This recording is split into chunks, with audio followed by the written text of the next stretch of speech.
London, 1845. Sophia Northcott shivered as she pulled her threadbare shawl tighter around her shoulders. The morning fog clung to the cobblestone streets of London, seeping through her worn boots and chilling her to the bone. 3 years had passed since her fall from grace, yet the weight of shame had not lessened. If anything, it had settled deeper into her bones, becoming as much a part of her as her auburn hair and hazel eyes.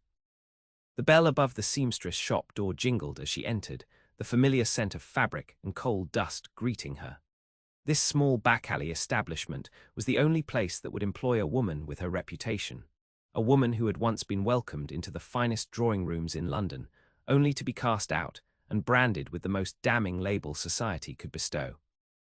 "Ruined, you're late again, Miss Northcott," Mrs. Finch said, not looking up from her work at the counter. "That's twice this week." "Forgive me," Sophia said, untying her bonnet. "The landlord cornered me about the rent. I've asked for an extension until Friday." Mrs. Finch's expression softened slightly. "Well, get to work then. Lady Pembroke's wedding dress won't finish itself, and she's sending her lady's maid to collect it tomorrow." Sophia nodded and took her place at the work table near the window. Her fingers, once adorned with fine rings, now calloused and pricked by countless needles, worked deftly with the delicate lace trim. The irony wasn't lost on her, creating wedding gowns for society brides when she herself had been denied such happiness. Love is for those untouched by scandal, she reminded herself, for women whose reputations remain intact, not for those who had trusted unwisely and paid the ultimate price. As she worked, her mind drifted to that fateful summer evening 3 years ago. She had been 21, naive and hopelessly in love with Edward Harrington, the second son of a viscount who had promised marriage only to abandon her after compromising her virtue. When she discovered she was with child, he had denied responsibility, and her own family had cast her out rather than endure the scandal. The child, her beautiful daughter Grace, had lived only 2 days before succumbing to fever. In one cruel month, Sophia had lost everything: her innocence, her family, her child, and any hope for a respectable future. Now, at 24, she existed on the fringes of society, taking on mending and seamstress work, living in a cramped attic room, invisible to the world that had once celebrated her quick wit and musical talent. All that education wasted, her mother had lamented before closing the door on her forever. All those years of refinement, and you throw it away on empty promises. The shop door opened again, admitting a gust of cold air and a fashionably dressed woman whose face paled upon seeing Sophia. "Mrs. Henderson," Sophia acknowledged with a slight nod, recognizing the wife of her father's business associate. The woman clutched her reticule tighter. I was not aware you worked here, Miss Northcott." "For nearly 3 years now," Sophia replied, keeping her eyes on her work. "I see," Mrs. Henderson turned to Mrs. Finch. "Perhaps I should return another time." Mrs. Finch cast an apologetic glance toward Sophia.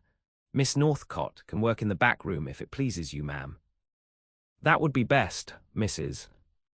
Henderson's voice dropped to a stage whisper. One cannot be too careful about one's associations. Sophia gathered her sewing materials, face burning with humiliation as she retreated to the dim back room. This was the pattern of her life now: retreat, hide, survive. She had accepted long ago that this was to be her penance, this perpetual state of shame and exclusion.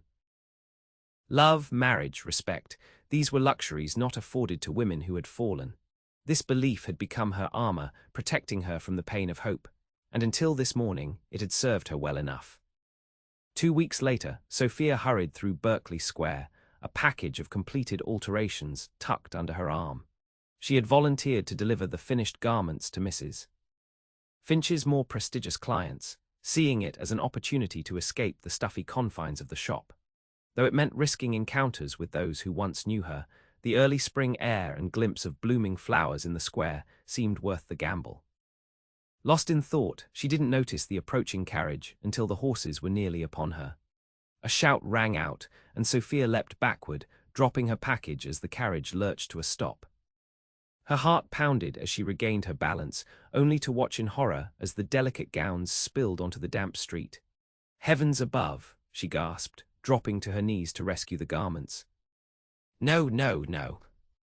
Are you injured? A deep voice cut through her panic, and a pair of polished boots appeared in her line of vision. The gowns, she muttered, frantically gathering the fabric. They'll be ruined. Leave the gowns, the man said firmly. Are you hurt? Sophia looked up, words dying on her lips as she met the most penetrating blue eyes she had ever seen. The man towering over her was tall and broad-shouldered, his dark hair swept back from a face that could only be described as aristocratic. High cheekbones, a straight nose, and a jawline that spoke of generations of selective breeding. I am quite unharmed, she managed to say, trying to recover her composure. But these gowns. Zachary, a female voice called from the carriage. What has happened? Why have we stopped? The man, Zachary, glanced back at the carriage before extending his hand to Sophia. Allow me to assist you. Sophia hesitated. Men like him did not offer hands to women like her. But his expression brooked no argument, so she reluctantly placed her hand in his and allowed him to help her to her feet.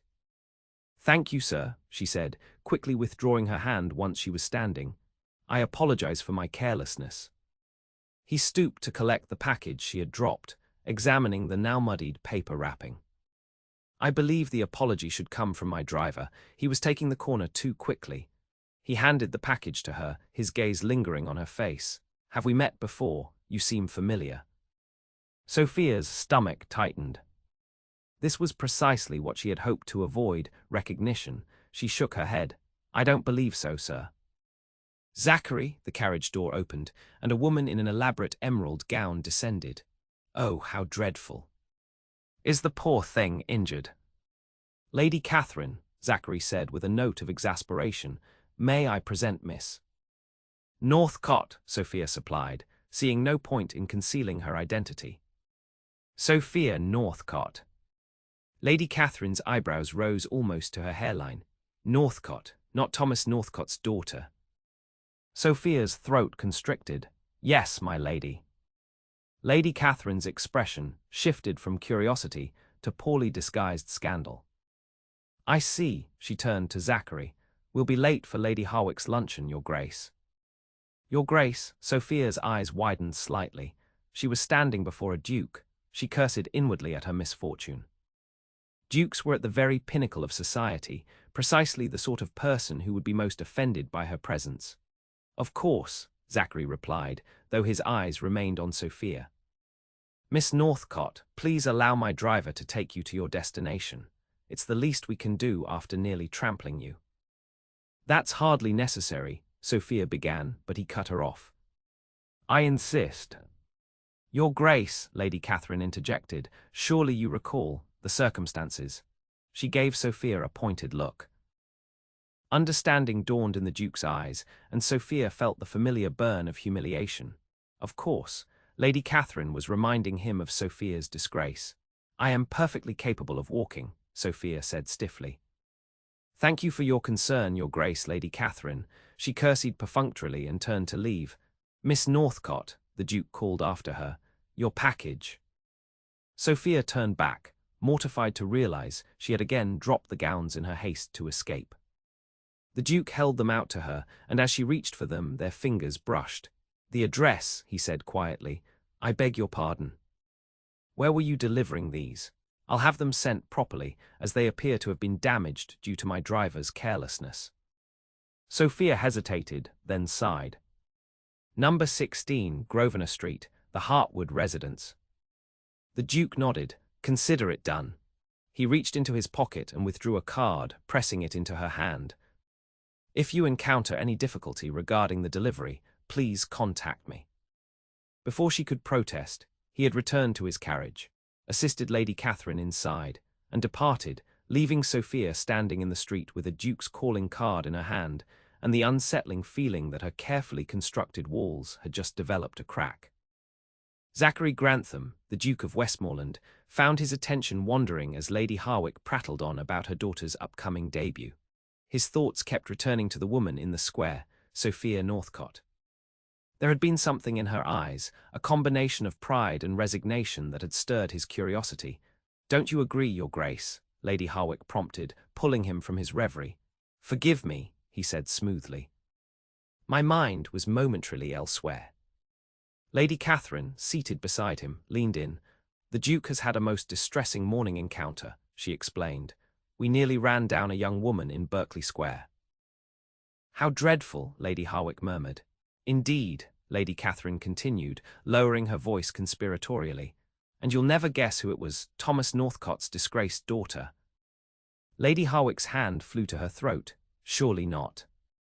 I hadn't realized she was still in London. Most unfortunate creatures in her position flee to the continent or the colonies." "What exactly was her disgrace?" Zachary asked, his tone deliberately casual. Lady Harwick blinked in surprise. "You cannot have forgotten the scandal, Your Grace. It was the talk of London 3 seasons ago. The girl allowed herself to be seduced by Edward Harrington, yes, Viscount Mercer's second son, who then denied any impropriety. But her condition soon made the truth apparent." "Her condition?" Lady Harwick lowered her voice further. "She was with child, Your Grace, unmarried and with child. The Northcotts disowned her immediately, of course. One can hardly blame them. The child died shortly after birth, I believe, though by then the damage to her reputation was irreparable." Zachary felt a surge of disgust, not at Sophia Northcott, but at the smug satisfaction with which Lady Harwick related this tragedy. "And what of Harrington? Did he face similar social exile?" Lady Harwick looked startled by the question. "Well, naturally there were some who frowned upon his behaviour, but young men will be young men. He's married to Lord Pemberton's daughter now, with 2 children." "How convenient for him," Zachary said dryly. Lady Catherine touched his arm. "You mustn't concern yourself with such matters, Zachary. The girl made her choices." "Did she?" Zachary wondered. Or was she, like so many women, merely a victim of society's double standards? As the only son of a progressive father, he had been raised to question the arbitrary rules that governed their world. His own mother had been deemed unsuitable, a mere baron's daughter whom his father had married for love, scandalizing society. Their happiness had been absolute until her death 10 years ago. "Your Grace," Lady Harwick said, changing the subject, "I understand you've been searching for a new estate manager. My nephew has just returned from university and—" "Forgive me," Zachary interrupted, rising from his seat. "I've just remembered an urgent matter requiring my attention." Lady Catherine stared at him in disbelief. "Zachary, we've only just arrived. And now I must depart." He bowed to Lady Harwick. "My sincere apologies. Lady Catherine will explain my position regarding your nephew's qualifications." Without waiting for a response, he strode from the drawing-room, ignoring the whispers that followed him. Outside, he instructed his driver to take him to Grosvenor Street. He couldn't explain his actions, even to himself.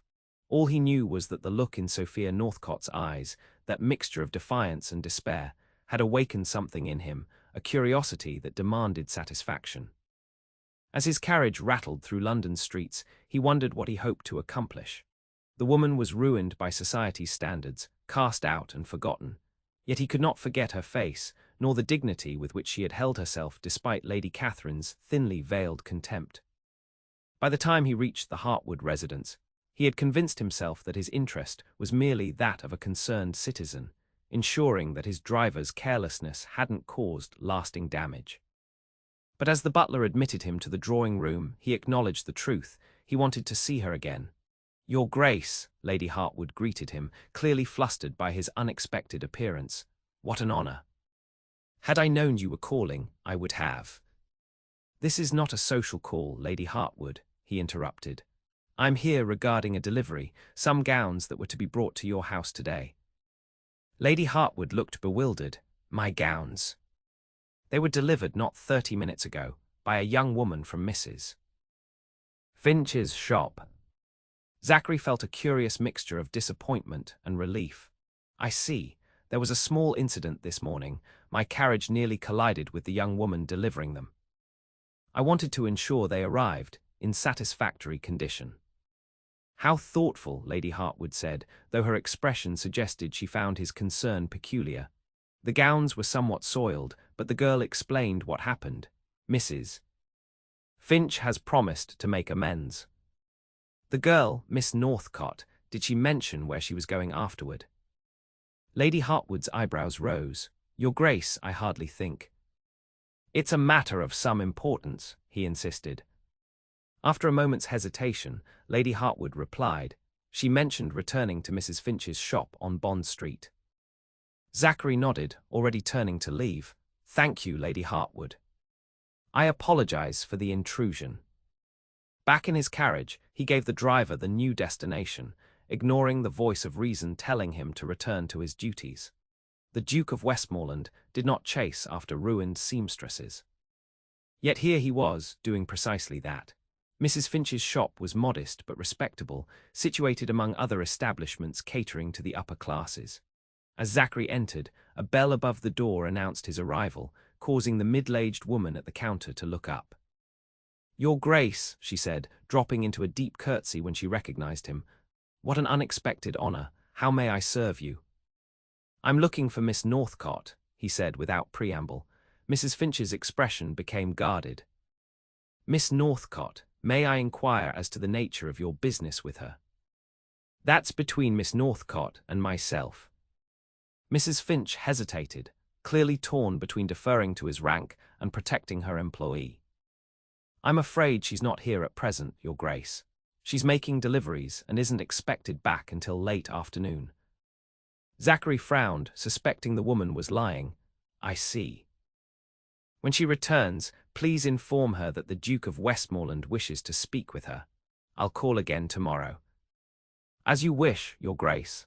Mrs. Finch curtsied again as he departed. Outside, Zachary paused, scanning the street as if expecting to see Sophia Northcott materialize before him. This was madness.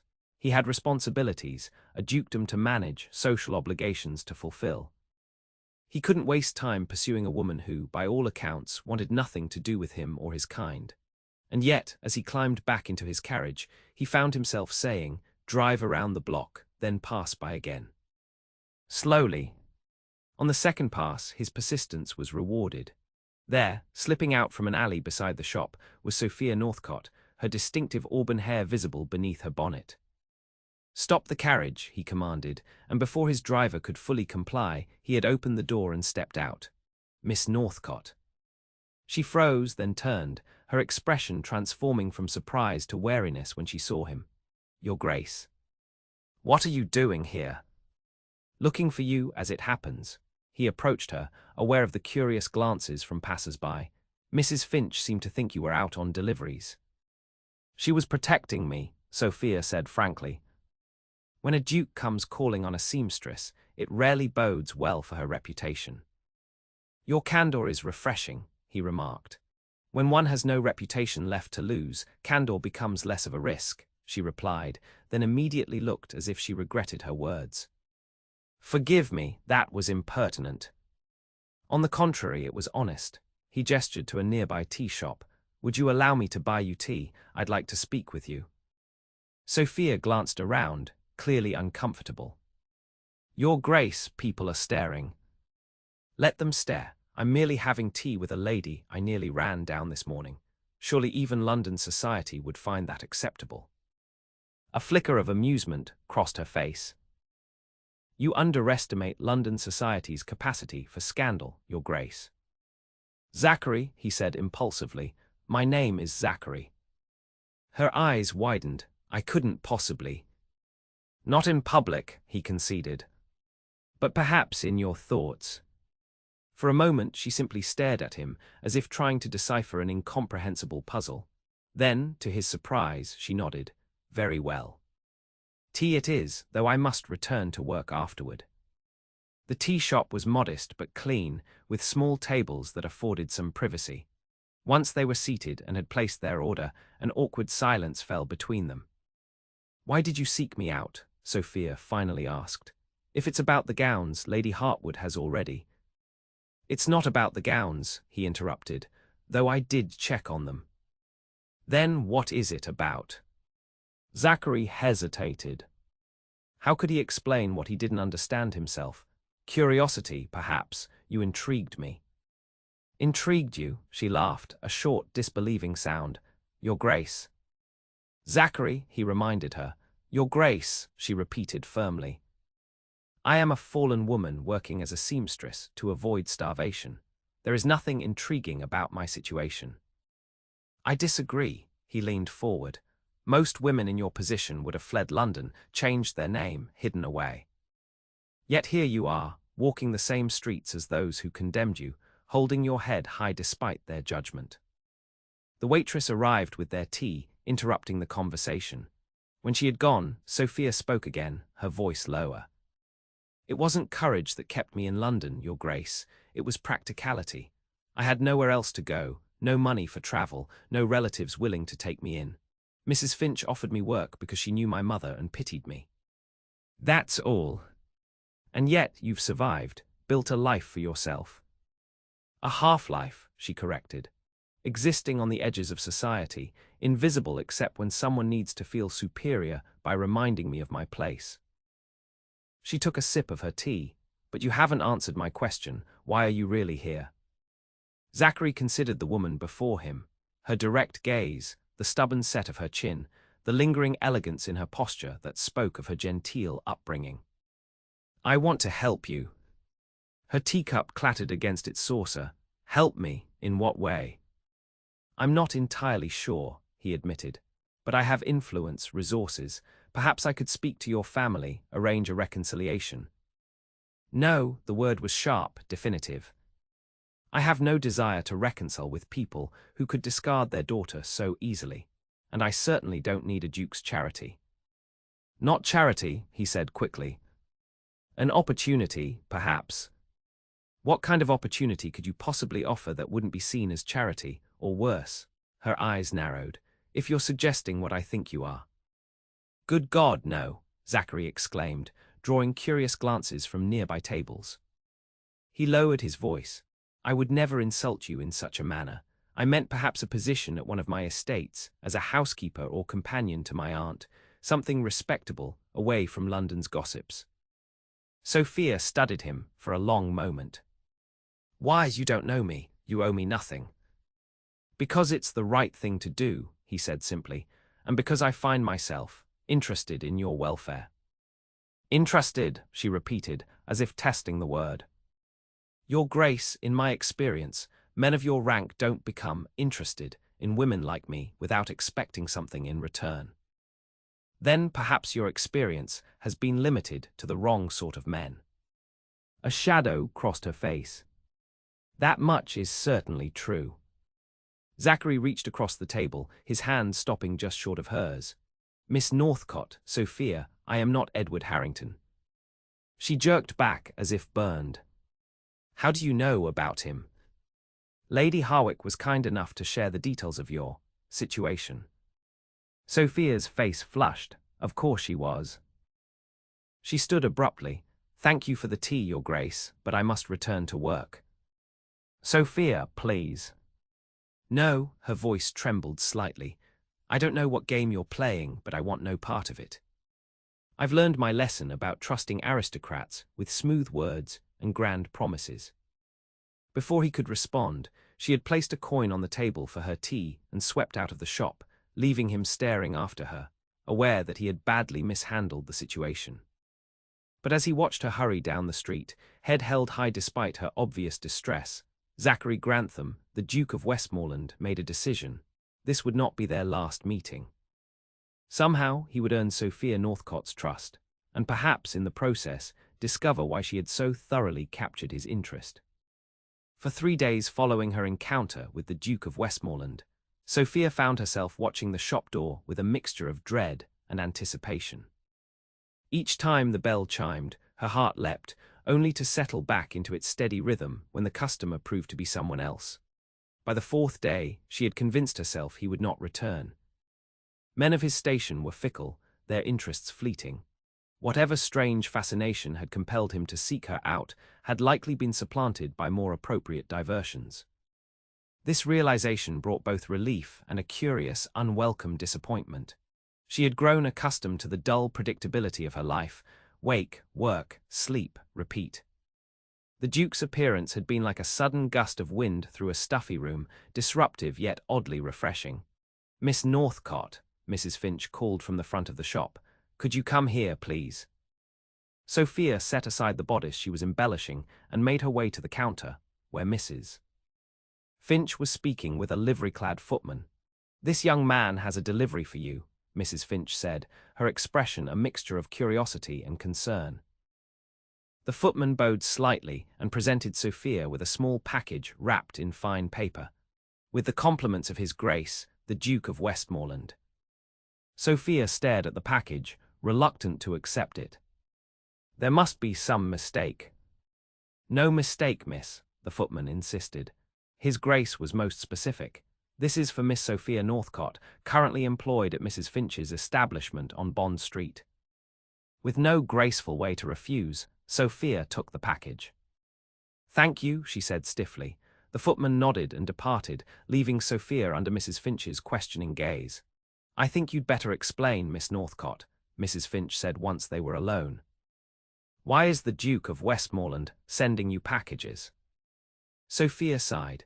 "His carriage nearly ran me down in Berkeley Square the other day. He feels responsible, though it was entirely my fault for not watching where I was going." "That doesn't explain why he came looking for you, Mrs. Finch pressed, "or why he's sending gifts." "It's probably just a token of apology," Sophia said, though she doubted her own words. "Nothing more." Mrs. Finch's expression softened. "Be careful, my dear. Men like that, they may seem kind, but they have different expectations than those of our class." "I'm well aware," Sophia replied, her tone sharper than intended. "Forgive me, Mrs. Finch, I know you mean well." "Open it, Mrs. Finch urged. "Let's see what a duke considers an appropriate apology." With trepidation, Sophia unwrapped the package. Inside was a small leather-bound book, a first edition of Wordsworth's poems, and a folded note. With trembling fingers, she opened the note. "Miss Northcott," it read in a bold, masculine hand, "I fear I caused you distress with my clumsy attempts at conversation. Please accept this small token as an apology. I recalled your mentioning a fondness for poetry during our brief exchange. Should you wish to discuss literature, or anything else, I would be honored by your company at my aunt's musical evening this Friday. My carriage will await you at 8 o'clock, should you decide to attend. Respectfully, Westmoreland." Sophia refolded the note quickly, but not before Mrs. Finch caught sight of its contents. "A musical evening," Mrs. Finch exclaimed, "at the Duke's aunt's house. Sophia, you cannot possibly be considering this." "Of course not," Sophia said automatically. Even as a treacherous part of her mind imagined how it would feel to enter a drawing room as a guest rather than a servant, to hear music and engage in conversation about something other than hemlines and stitches. "Good," Mrs. Finch said with evident relief, "because nothing good can come of it. You know how these things go. First, it's an innocent invitation to music, then perhaps a drive in the park. Before you know it—" "I'm not a naive girl of 21 anymore," Sophia interrupted. "I have no illusions about my place in this world." Mrs. Finch patted her hand. "I know, dear, I just worry. You deserve better than what life has dealt you." Sophia smiled sadly. "What we deserve and what we receive are rarely the same thing, Mrs. Finch." That evening, alone in her small attic room, Sophia carefully unwrapped the book again. It was beautiful, the leather binding supple, the pages crisp. She ran her fingers over the embossed title, then opened it to find an inscription on the flyleaf. "To Sophia Northcott, whose dignity in adversity would inspire even Wordsworth's pen." "ZG." Tears pricked at her eyes, unexpected and unwelcome. It had been so long since anyone had treated her with such consideration, such respect. The Duke's words suggested he saw beyond her disgrace to the person beneath, or at least, he wanted her to believe he did. But men lie, she reminded herself. They make promises they never intend to keep. They speak of love when they mean desire, of forever when they mean until they tire of you. She placed the book on her small nightstand and blew out her candle, determined to put the Duke and his invitation from her mind. She would not attend his aunt's musical evening. She would not subject herself to the whispers, the stares, the inevitable humiliation.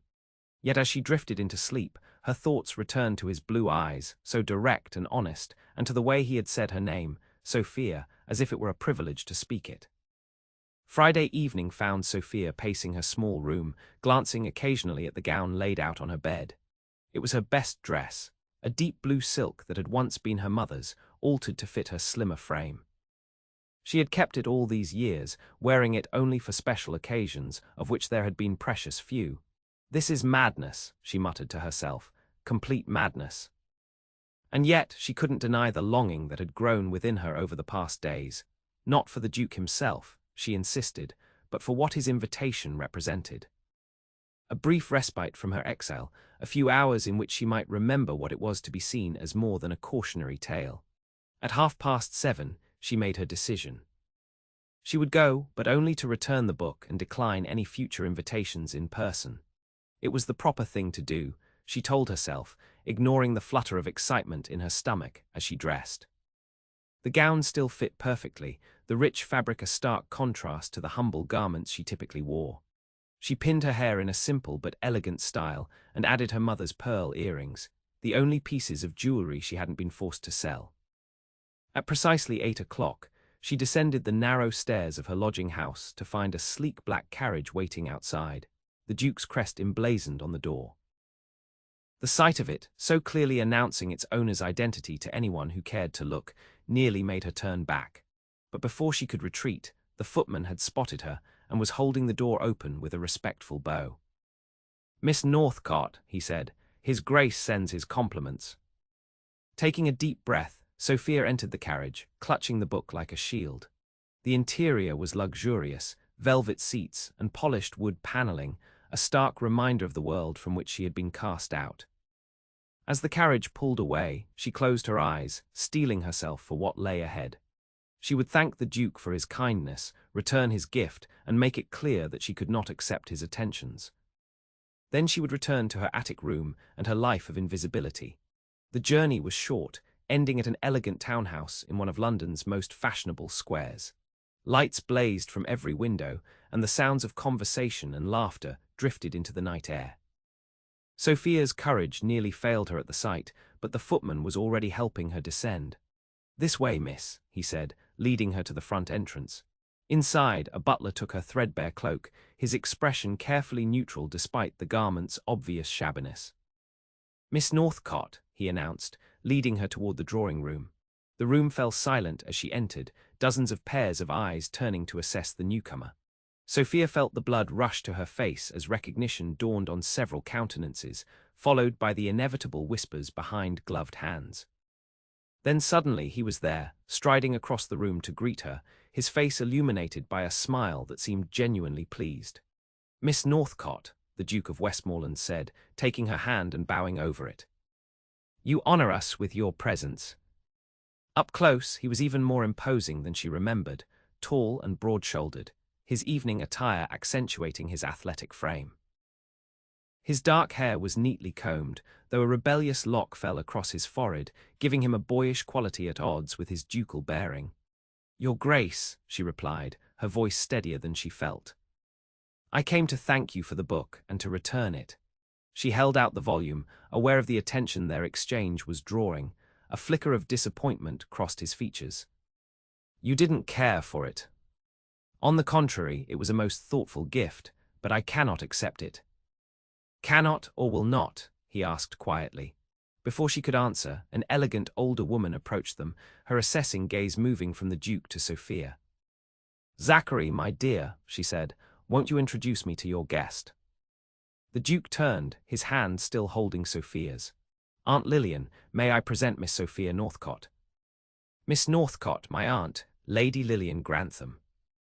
Lady Lillian's eyebrows rose slightly, but to Sophia's surprise, the older woman merely smiled and extended her hand. "Miss Northcott, welcome to my home. I understand you have an ear for music." Yes, my lady," Sophia stammered, taken aback by the warm reception, "though it has been some time since I've had the opportunity to enjoy it." "Then you are in for a treat, Mr. Sinclair will be performing Beethoven this evening." Lady Lillian glanced between them with a knowing look. "Zachary, do see that Miss Northcott is introduced to our other guests. I must attend to Mrs. Forsyth. She's been monopolizing the refreshments in a most alarming manner." As Lady Lillian moved away, Sophia turned to the Duke. "Your aunt is most gracious." "She is," he agreed, "and perceptive. She recognized your name immediately." Sophia tensed. "Then she knows." "Everything," he confirmed. "And yet, as you see, she welcomed you without hesitation." "Because you brought me," Sophia pointed out. "A duke's protection counts for much in society." "Perhaps," he offered his arm, "may I escort you to the music room? Or would you prefer to leave immediately after returning my gift?" There was a challenge in his voice, one that stirred something long dormant within her, pride, perhaps, or the remnants of the spirited girl she had once been. "I believe I would like to hear the music," she said, placing her hand lightly on his arm. His smile was triumphant. "And the book? I shall consider it a loan, to be returned when our acquaintance inevitably ends." His expression sobered. "Why are you so certain it will end?" "Because that is how the world works, Your Grace. Men of your station may dabble in unconventional associations, but they do not maintain them." "You seem very knowledgeable about what men of my station do or do not do," he observed as he led her through the crowded drawing room. "Have you known many dukes?" Despite herself, Sophia smiled. "You are the first and likely the last." "Then perhaps you should reserve judgment until you know me better." The music room was less crowded, with chairs arranged in semicircles facing a grand piano. The Duke guided Sophia to seats near the back, away from the most curious stares. "Why are you doing this?" she asked as they settled into their places. "Surely you must realize how your attention to me will be interpreted." "And how is that?" "As a duke slumming among the fallen. A momentary amusement before you return to more appropriate pursuits." His face hardened. "Is that what you think of me?" "I hardly know you," she reminded him. "But I know how society views women like me, as beyond redemption, unworthy of genuine respect. Your interest, whatever its nature, cannot change that fundamental truth." Before he could respond, the pianist entered to polite applause, and the room fell silent as the first notes of Beethoven's Moonlight Sonata filled the air. Sophia closed her eyes, letting the music wash over her. How long had it been since she had experienced such beauty? In the dim light of the music room, with the melancholy strains of the piano surrounding them, she could almost forget the circumstances that had brought her here, the vast gulf that separated her world from the Duke's. Beside her, she was acutely aware of his presence, the subtle scent of his cologne, the warmth radiating from his body, the way his hand rested just inches from hers on the armrest between them. When the music swelled to a crescendo, she opened her eyes to find him watching her, his gaze intent and searching. "What?" she whispered. "You look transformed," he murmured, leaning closer to avoid disturbing others. "As if the music has awakened something in you." "Music has always been my solace," she admitted, "even in the darkest times." His hand moved to cover hers, a gesture both protective and possessive. "I want to know about those times, Sophia. I want to understand what shaped you into the woman you are." The intimacy of his words, of his touch, sent a tremor through her. This was dangerous territory, far more perilous than society's disapproval. For in that moment, with his blue eyes fixed upon her face and his hand warm against hers, Sophia Northcott realized she was in danger of doing the one thing she had sworn never to do again. Trust a man with her heart, she gently withdrew her hand. "Some stories are better left untold, Your Grace." His lips curved into a smile that held both challenge and promise. "We shall see." For the remainder of the concert, Sophia kept her hands firmly in her lap and her eyes on the pianist. But she could not control her thoughts, which persistently returned to the man beside her and the impossible future his interest seemed to suggest. When the music ended and the guests began to disperse for refreshments, the Duke stood and offered his hand. "Will you join me in the garden? I find I need some air." Sophia hesitated, aware of the impropriety of such a request. To be alone with a man of his rank would only confirm the worst suspicions about her character. "I shouldn't," she began, but he cut her off. "My aunt's garden is visible from the house, well lit and entirely respectable. I merely thought you might appreciate a moment's respite from the stares and whispers. Put that way, his offer was difficult to refuse. Very well, but only for a moment. The garden was indeed well lit, with lanterns illuminating a winding path through carefully tended beds. The spring air was cool but not uncomfortable, scented with early blooms and the promise of warmer days to come. Better? The Duke asked as they strolled along the path. Yes, Sophia admitted. Though I suspect our absence will only fuel speculation. Let them speculate, he said dismissively. I've never particularly cared for society's opinion. That's a luxury only the very powerful can afford, Your Grace.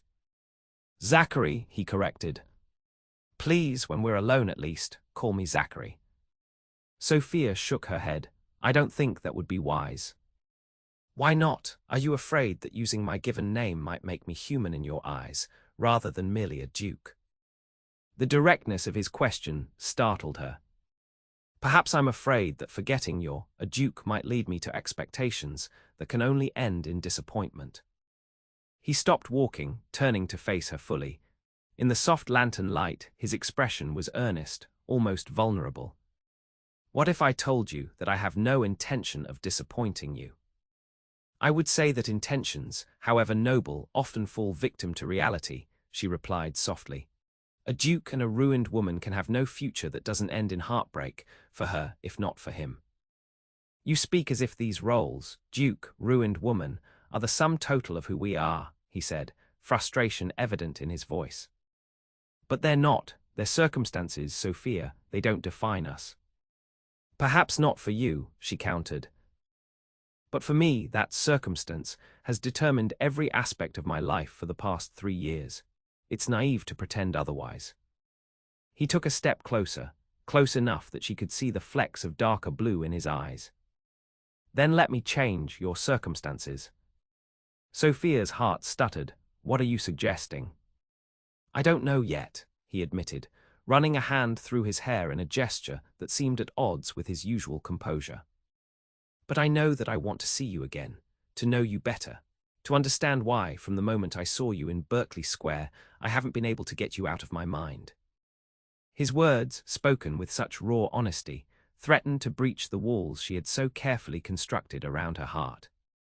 But experience had taught Sophia the danger of hope, the pain of betrayal. Your Grace, Zachary, she said, her voice barely above a whisper, whatever you think you feel for me is an illusion. You're attracted to the novelty, perhaps to the challenge. But when reality intrudes, when your peers question your judgment, when your family reminds you of your duty to your title, that attraction will fade. You're wrong, he insisted. I know my own mind, Sophia. Do you, then tell me, if circumstances were different, if you weren't a duke and I weren't a seamstress with a ruined reputation, would you still be pursuing me with such determination? The question gave him pause, as she knew it would. Because the truth was inescapable. Their paths would never have crossed in any meaningful way had it not been for the accident of their meeting. In a just world, where she had not fallen and he was not bound by duty, they might have been introduced properly at a ball or a dinner, might have danced and conversed without the weight of society's judgment hanging over them. But that world did not exist. I should return to the house, Sophia said into the silence. People will be wondering where we've gone. Zachary nodded, his expression troubled. Of course. He offered his arm again, which she took after a moment's hesitation. But this conversation isn't finished, Sophia. I won't pretend that our situations aren't complicated, but neither will I accept that they're insurmountable. As they re-entered the house, Sophia was acutely aware of the curious glances directed their way. Lady Catherine, whom she recognized from their first encounter, was watching them with undisguised disapproval, whispering furiously to her companion. Ignore them, Zachary murmured, sensing her discomfort. They're not worth your attention. They're your peers, Sophia reminded him, the people who will remain in your life long after I've returned to mine. Before he could respond, Lady Lillian approached, her expression concerned. Zachary, my dear, perhaps you could assist Lord Pembroke. He's having some difficulty with the port decanter. She turned to Sophia. Miss Northcott, would you be so kind as to accompany me to the library? There's a first edition of Byron I think you might enjoy. The request was clearly a pretext, but Sophia nodded and followed Lady Lillian, leaving Zachary looking after them with a mixture of suspicion and resignation. The library was a handsome room, lined with shelves of leather-bound volumes and furnished with comfortable chairs. Lady Lillian closed the door behind them, then turned to Sophia with a direct gaze that reminded her of her nephew. "My dear," she said without preamble, "I think we should speak plainly." Sophia braced herself for what would surely be a polite but firm dismissal, a reminder of her place and the impropriety of the Duke's attention. "I know who you are," Lady Lillian continued. "I know the circumstances that led to your current situation, and I want you to know that I don't judge you for them." Sophia blinked in surprise. "You don't?" "No. Society's treatment of women has always struck me as profoundly hypocritical. Men may sow their wild oats with impunity, while women bear the full weight of the consequences." Lady Lillian gestured for Sophia to sit. "I was a friend of your mother's, you know. Many years ago, before she married your father." "You were," Sophia sat, struggling to process this unexpected connection. Lady Lillian nodded, taking the seat opposite. "Margaret and I were debutantes together. She was kind, intelligent, much like you from what I can see." "She disowned me," Sophia said, unable to keep the bitterness from her voice, "when I needed her most." Lady Lillian sighed. "Yes, and I cannot defend that decision. But I can tell you that it likely broke her heart to do so. Society's expectations can be cruel masters." "Why are you telling me this?" "Because I want you to understand that my nephew's interest in you isn't as impulsive as it may seem," Lady Lillian said. "Zachary was raised by a father who married for love, despite society's disapproval. He has always had a strong sense of justice and an equally strong disregard for arbitrary social rules." "That may be so," Sophia acknowledged, "but even the most progressive duke must eventually bow to certain realities. His position, his responsibilities, will be what he makes of them," Lady Lillian interrupted. "But that is for Zachary to decide. What I want to know is what you intend." Sophia stared at her. "What I intend?" "Lady Lillian, I am hardly in a position to intend anything." "Nonsense. You accepted his invitation tonight. You clearly feel some inclination toward him. The question is, are you prepared for what that might mean?" "I came to return his gift, and to make it clear that I cannot accept his attention," Sophia explained. "I have no illusions about my place in his world." Lady Lillian studied her for a moment, then smiled unexpectedly. "You know, that's precisely what I would have said in your position. Sensible, pragmatic, realistic." She leaned forward. "But tell me, my dear, in your heart of hearts, is that truly how you feel?" The question struck Sophia like a physical blow. Was it, or was she merely protecting herself from the pain of hoping for something more? Before she could formulate a response, the door opened and Zachary entered, his expression one of barely contained impatience. "Aunt Lillian, I believe Mrs. Forsyth is looking for you." Something about the punch being insufficiently spirited. Lady Lillian rose, her eyes twinkling with amusement. "Duty calls, it seems. Miss Northcott, it has been a pleasure. I do hope we'll see more of you." With a meaningful glance at her nephew, she departed, closing the door behind her. "What did she say to you?" Zachary asked once they were alone. "She told me she knew my mother," Sophia said, still processing the conversation, "and that your father married for love despite society's disapproval." "He did," Zachary confirmed, moving closer. "My mother was a baron's daughter with no dowry to speak of. Society was scandalized, but they were deliriously happy until the day she died." "And that justifies your interest in me?" "Because your father defied convention." "No," he took her hands in his touch gentle but insistent. "What justifies my interest in you is you, Sophia. Your courage, your dignity, your refusal to be defined by one mistake. From the moment I saw you, truly saw you, I knew you were extraordinary." His words, spoken with such conviction, threatened to overwhelm her defenses, but the habits of self-protection were deeply ingrained. "Zachary," she said, using his name for the first time, "even if what you say is true, even if your interest is genuine, what can possibly come of it?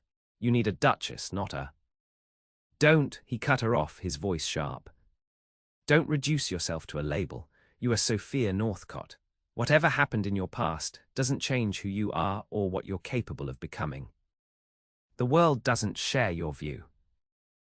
Then the world is wrong. He released her hands only to frame her face with his palms. Give me a chance, Sophia. Give us a chance. For a heartbeat, she allowed herself to imagine it, a future where her past didn't define her, where she could step out of the shadows and into the light. It was a beautiful, terrifying vision. I'm afraid, she admitted. Of what? Of believing in something that can't possibly last. Of opening myself to more pain when it inevitably ends. His thumbs brushed her cheekbones, a tender gesture that made her heart ache. What if it doesn't end? Before she could respond, the library door opened again, this time admitting Lady Catherine, whose eyes widened at the intimate tableau before her. Zachary, she exclaimed. What on earth are you doing? Zachary dropped his hands from Sophia's face, but remained standing close to her.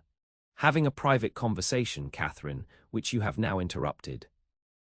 Lady Catherine's gaze darted between them, her lips thinning in disapproval. A private conversation with a woman of her reputation. Have you taken leave of your senses? I suggest you moderate your tone when speaking of Miss Northcott, Zachary said, his voice dangerously quiet. This is absurd, Lady Catherine declared. Everyone is talking, Zachary. Lord and Lady Pembroke are threatening to leave. Do you have any idea what this dalliance will do to your standing? I don't particularly care, he replied. And it is not a dalliance. Lady Catherine laughed, a brittle sound devoid of humour. What else would you call it? Surely you can't be serious about her. She gestured dismissively toward Sophia.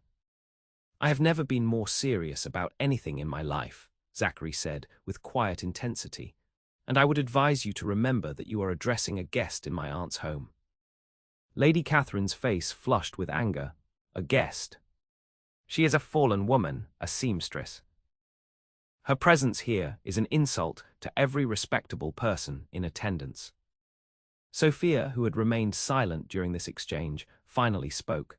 Lady Catherine is right, Your Grace. My presence is causing distress to your guests. I should go. No, Zachary said firmly. You will not be driven away by narrow-minded prejudice. It's not prejudice to uphold basic standards of decency, Lady Catherine snapped. Really, Zachary, what would your father have said? A duke consorting with a woman who... My father, Zachary interrupted, his voice rising slightly, would have recognized worth beyond social standing. As do I, he turned to Sophia, his expression softening. Stay. Please. The moment hung suspended between them, his request, her hesitation, Lady Catherine's palpable outrage. It was a microcosm of what any relationship between them would face. Constant judgment, endless battles against society's expectations. Was it worth it? Could it ever be? I think, Sophia said slowly, that it would be best if I left, but not because Lady Catherine wishes it. She turned to the other woman. I leave because I choose to, not because you or anyone else has the power to make me feel inferior. With that, she turned and walked past Lady Catherine, head held high, feeling Zachary's eyes on her back as she made her way through the drawing room toward the entrance hall. He caught up with her as the butler was retrieving her cloak. Sophia, wait, don't go like this. She turned to face him, aware of the curious onlookers nearby. What happened in there is exactly why this, whatever this is between us, cannot work. Your world will never accept me. Then I'll change my world, he declared. Sophia smiled sadly. Even a duke doesn't have that power. Let me take you home, he said, changing tack. No. I'll find a hackney. She took her cloak from the butler and moved toward the door. Sophia, his voice stopped her at the threshold. This isn't over. Not if you felt even a fraction of what I felt tonight. She didn't turn around, couldn't risk him seeing the truth in her eyes. Goodbye, Your Grace. Thank you for the music. Outside, in the cool night air, Sophia finally allowed the tears she had been holding back to fall. Not from humiliation or anger, but from the pain of recognizing a simple truth. For the first time since her disgrace, she had met a man who saw her, truly saw her, and it changed nothing. The world's judgment still stood between them, immovable as a mountain. As she made her way home in a hired hackney, clutching the book of Wordsworth's poems she had failed to return, Sophia Northcott faced the cruelest realization of all. She was falling in love with a man she could never have. For a week following the disastrous musical evening, Zachary threw himself into his duties as Duke of Westmoreland, reviewing estate accounts, meeting with tenants, and attending to the countless responsibilities that came with his title. He did everything, in fact, except what he most wanted to do, seek out Sophia Northcott. His aunt's words echoed in his mind. "Give her time, Zachary. The poor girl has been through enough without being pursued like a fox at hunt." But patience had never been his strong suit, especially when he knew with such certainty that what he felt for Sophia was unlike anything he had experienced before. It wasn't mere attraction or fascination with her unusual circumstances. It was deeper, more profound, a recognition of something essential in her that resonated with something equally essential in him. On the 8th day, unable to bear the separation any longer, he found himself once again outside Mrs. Finch's shop on Bond Street. This time, he did not hesitate but strode directly inside, setting the bell above the door jingling. Mrs. Finch looked up from her ledger, her expression transforming from professional greeting to wariness when she recognized him. "Your Grace. How may I assist you?" "I'm here to see Miss Northcott," he said, removing his hat and gloves. Mrs. Finch's face fell. "I'm afraid that's not possible, Your Grace." "Is she not working today?" He glanced toward the back of the shop, where he had previously glimpsed Sophia working. "Miss Northcott no longer works here," Mrs. Finch said, her voice dropping. "She gave her notice the morning after your aunt's musical evening and left 2 days later." Zachary felt as though the floor had dropped from beneath his feet. "Left? Where has she gone?" "She didn't say, Your Grace. Only that she had secured a position outside of London and thought it best to make a fresh start." "A position," Zachary repeated, trying to make sense of this information. "What kind of position?" Mrs. Finch hesitated. "I believe she mentioned something about a household in Devonshire. That's all I know." Devonshire, it was something at least, a starting point. "Did she leave an address where she might receive correspondence?" "No, Your Grace. She was quite firm about making a clean break." Mrs. Finch's expression softened slightly. "If I may be so bold, Your Grace, Miss Northcott has suffered enough. Perhaps it would be kinder to let her go." Zachary shook his head. "I can't do that, Mrs. Finch, not without speaking to her at least once more." "Mrs." Finch studied him for a moment, then sighed. "She did leave something for you, should you inquire." She reached beneath the counter and withdrew a small package wrapped in brown paper. "She said you would understand." Zachary took the package, knowing already what it contained. Sure enough, when he unwrapped it, there was the book of Wordsworth's poems he had given Sophia, along with a folded note. "Thank you, Mrs. Finch," he said distractedly, already turning to leave. Outside, he unfolded the note with unsteady hands. "Your Grace," it began, the formality a pointed rejection of the intimacy they had briefly shared. "I return your book with my sincere thanks for the loan. Our brief acquaintance, while unexpected and not without its pleasant moments, must now come to an end. I have accepted a position as a lady's companion in Devonshire, where I hope to build a quieter, more stable life away from London's memories. Please do not attempt to find me. What happened at your aunt's gathering only confirmed what I already knew. Our worlds are too far apart, the obstacles between us too great. You deserve a woman whose past will not cast shadows on your future, whose presence at your side will bring honor rather than whispers. I will remember our conversations and the music we shared as a brief, beautiful interlude in an otherwise ordinary life. With gratitude and respect. Sophia Northcott." Zachary read the note twice, then carefully folded it and placed it in his pocket along with the book.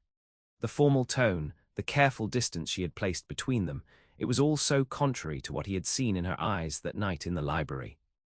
She was running away, not from him but from the possibility of them, from the hope and the hurt that such a possibility entailed. Well, he would not let her run, not without a fight. Returning to his carriage, he gave his driver new instructions. "Home, quickly. I need to speak with Jenkins about a journey to Devonshire. Devonshire was a large county, and Zachary's search proved more difficult than he had anticipated. His inquiries at various great houses yielded no information about a Miss Northcott recently employed as a companion. After 3 days of fruitless searching, he was beginning to wonder if Mrs. Finch had been misinformed, or if Sophia had deliberately provided false information to discourage pursuit. It was on the 4th day, as he was breaking his fast at a small inn near Dartmoor, that fortune finally favoured him. The innkeeper's wife, a garrulous woman with a keen interest in local affairs, mentioned that old Lady Thornfield had recently hired a new companion from London. A quiet thing, by all accounts, she told Zachary, who had presented himself simply as a gentleman looking for an old family friend. Pretty too, they say, though she keeps to herself. Some whisper there's a sad story there, but Lady Thornfield won't hear a word against her. Says she's the best reader she's had in years. It had to be Sophia. The description, the timing, the circumstances, all fit.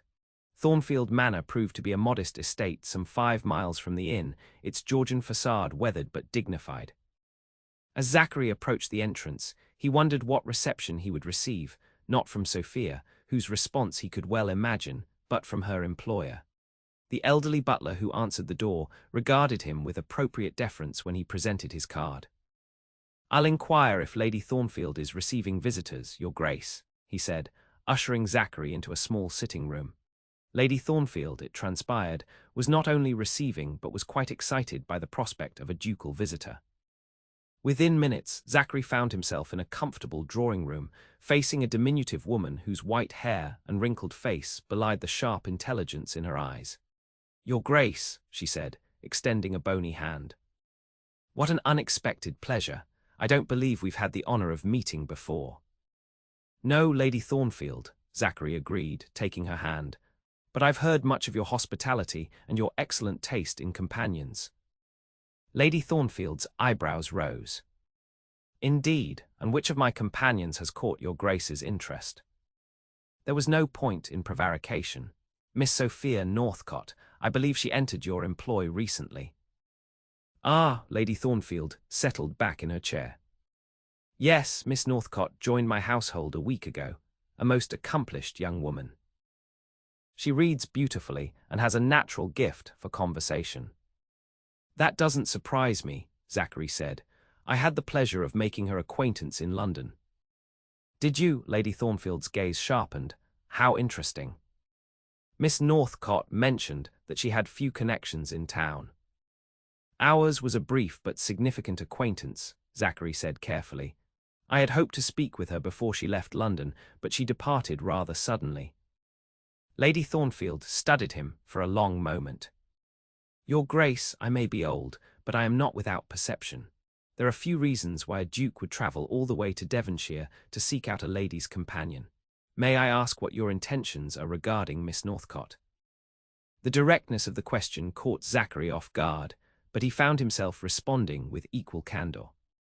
"I intend to ask her to marry me, Lady Thornfield." The older woman's eyes widened. "To marry you, but surely you are aware of her circumstances."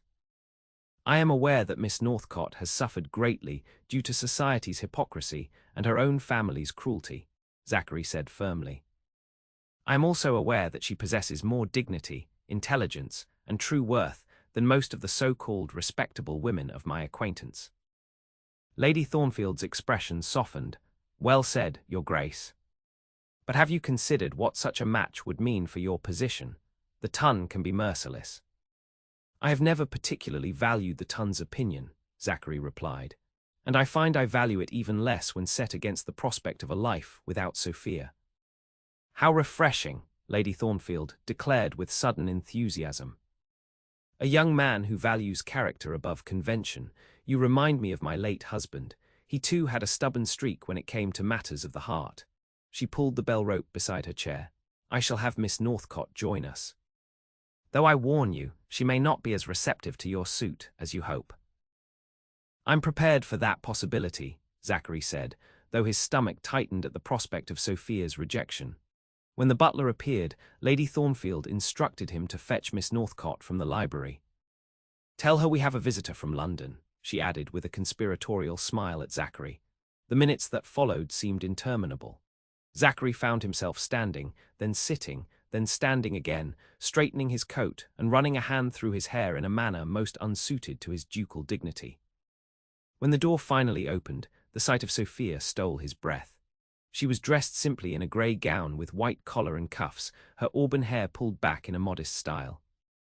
But it was her face that captivated him, the delicate features, the clear hazel eyes, the stubborn set of her chin.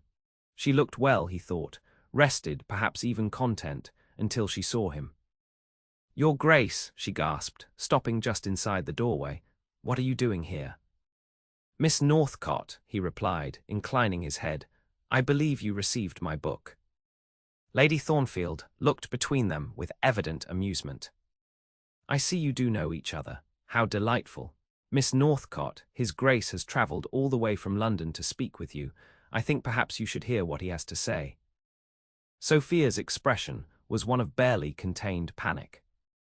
"Lady Thornfield, I will join His Grace for a turn about the garden," Lady Thornfield finished for her. "The spring blooms are particularly fine this year, and I find fresh air conducive to important conversations." She gestured toward the French doors that led to a stone terrace. "Go on, my dear. I shall have tea waiting when you return." Left with little choice, Sophia nodded stiffly and moved toward the doors. Zachary followed, aware of the tension in her slender frame as he opened the door for her and followed her onto the terrace. The garden beyond was indeed lovely, with neatly trimmed hedges and beds of spring flowers just coming into bloom. They walked in silence until they were well away from the house, out of earshot of any servants who might be watching from the windows. "Why are you here?" Sophia finally asked, her voice tight with suppressed emotion. "Because you left without saying goodbye," Zachary replied. "Because your note was filled with noble sentiments that I don't believe for a moment reflect what you truly feel." She stopped walking and turned to face him, her expression guarded. "What I feel is irrelevant. The facts remain unchanged. You are a duke, I am." "The woman I love," he interrupted. Sophia's eyes widened, her composure slipping. "You can't possibly." "I love you," he repeated, stepping closer. "I love your courage, your intelligence, your stubbornness. I love the way you close your eyes when you listen to music, the way you speak your mind even when society tells you to be silent. I love your resilience in the face of injustice and your capacity for joy despite everything you've endured." Tears welled in Sophia's eyes. "Stop, please."